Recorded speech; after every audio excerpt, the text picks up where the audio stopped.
भगवान श्री कृष्ण महाभारत के युद्ध में अर्जुन को कुछ ऐसे दिव्य लक्षणों के बारे में बताते हैं जो उन योगियों के होते हैं जो अपने मनुष्य जन्म को सफल कर लेते हैं। भगवान उन योगियों को बुद्धिमान और ज्ञानी कहते हैं।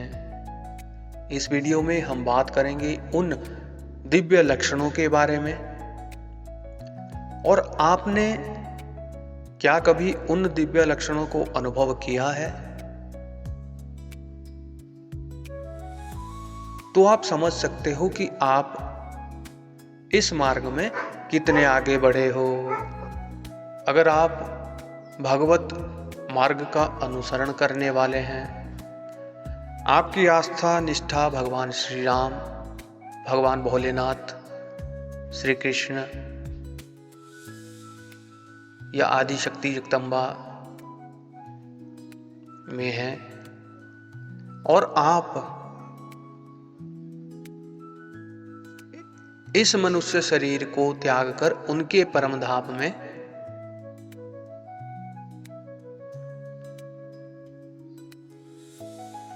जाने वाले मार्ग पे हैं, अर्थात इस जन्म मृत्यु के चक्कर से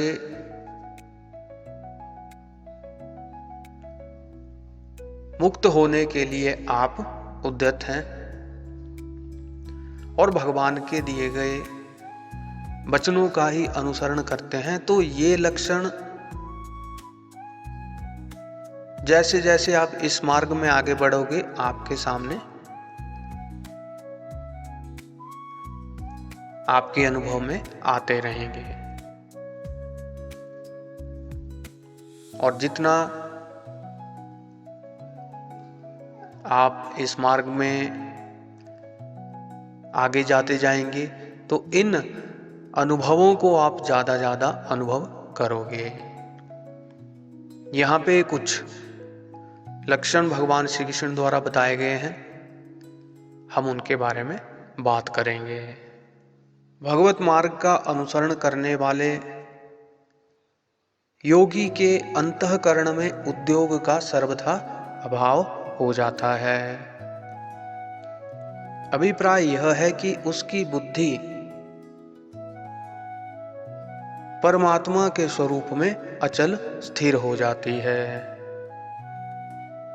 उस महापुरुष को साधारण दुखों की तो बात ही क्या है, भारी से भारी दुख भी उस स्थिति से विचलित नहीं कर सकते।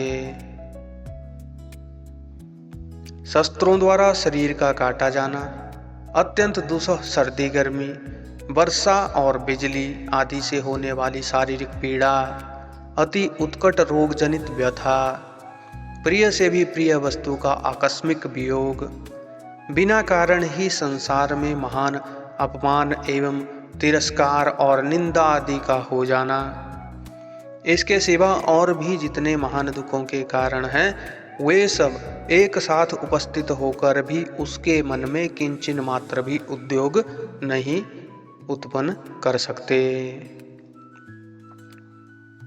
इस कारण उसके वचनों में भी सर्वथा उद्वेग का अभाव होता है। यदि लोक संग्रह के लिए उसके द्वारा शरीर या वाणी से कहीं उद्वेग का भाव दिखलाया जाए, तो वह वास्तव में उद्वेग नहीं है।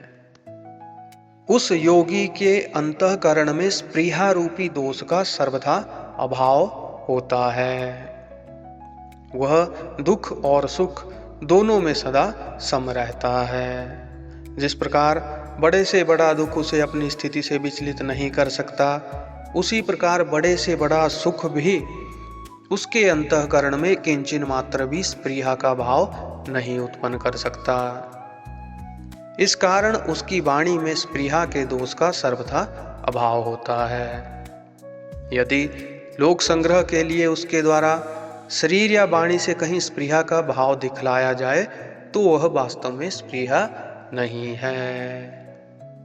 उस योगी के अंतःकरण और वाणी में आसक्ति, भय, और क्रोध का सर्वथा अभाव दिखलाया गया है।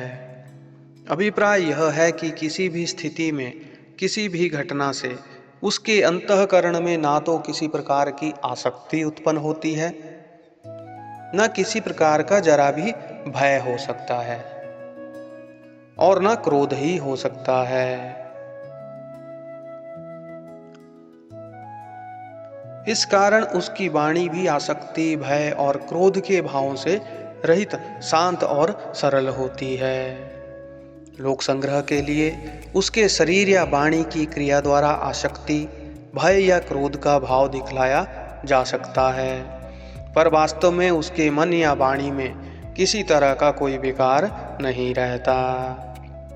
केवल वाणी को उपयुक्त समस्त विकारों से रहित करके बोलना तो किसी भी धैर्यवान बुद्धिमान पुरुष के लिए संभव है, पर उसके अंतःकरण में विकार हुए बिना नहीं रह सकते। भगवान उस योगी की वाणी की ऊपरी क्रिया न बतलाकर उसके मन के भावों का वर्णन करते हैं। स्थिर बुद्धि योगी की वाणी भी वास्तव में उसके अंतःकरण के अनुरूप सर्वथा निर्विकार और शुद्ध होती है, और इन लक्षणों से युक्त योगी ही वास्तव में मुनि अर्थात वाणी का संयम करने वाला है, और वही स्थिर बुद्धि है। जिसके अंतःकरण और इंद्रियों में विकार भरे पड़े हैं, वह वाणी का संयमी होने पर भी स्थिर बुद्धि कभी नहीं हो सकता।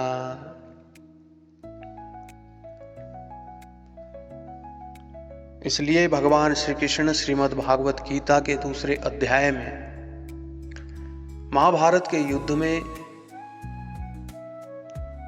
अर्जुन को श्रीमद् भागवत गीता का पवित्र उपदेश देते हुए कहते हैं, दुखों की प्राप्ति होने पर जिसके मन में उद्वेग नहीं होता, सुखों की प्राप्ति में जो सर्वथा निष्प्रिय है, तथा जिसके राग, भय और क्रोध नष्ट हो गए हैं, ऐसा मुनि स्थिर बुद्धि कहा गया है।